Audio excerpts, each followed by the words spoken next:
says the first thing being, when we started out, when I started out as a national coach, I had about 20 exercises. He says as time went on, I cut that down to about 5, so it became very specialized. He said also in the beginning, we would count all the lifts we did, and we get a certain amount of tons lifted. He said in the beginning, we'd lift about 50 to 60 tons every day. He said later on, I completely stopped counting the lower weights into the equation, and we got to about 20 to 30 tons, but I only started counting maximum attempts.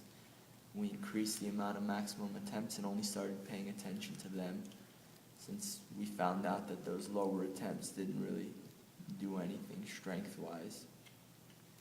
He says another thing with the mentality of our weightlifters, he'd have, in the beginning, Nadal Chokolev, one of his weightlifters, he clean and jerked 190, 75 kilo.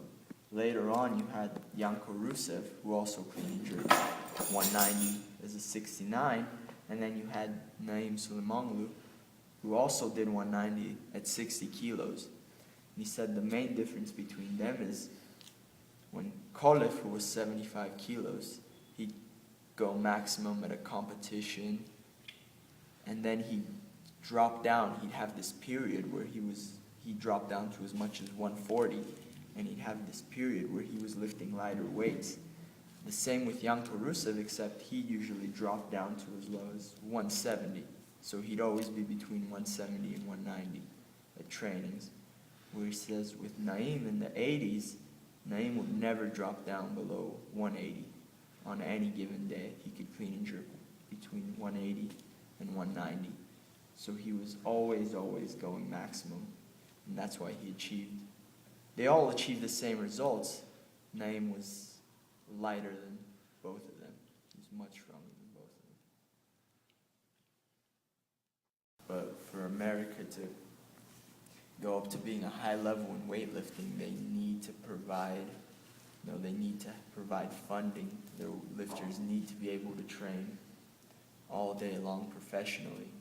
He says a lot of countries mimic Bulgaria with the whole sports school thing, where they could go to school and just concentrate on their sport. He says in 1991, I was invited to France, and they showed me all the sports schools that they had built, and they modeled it after the Bulgarian sports schools that we had. Росія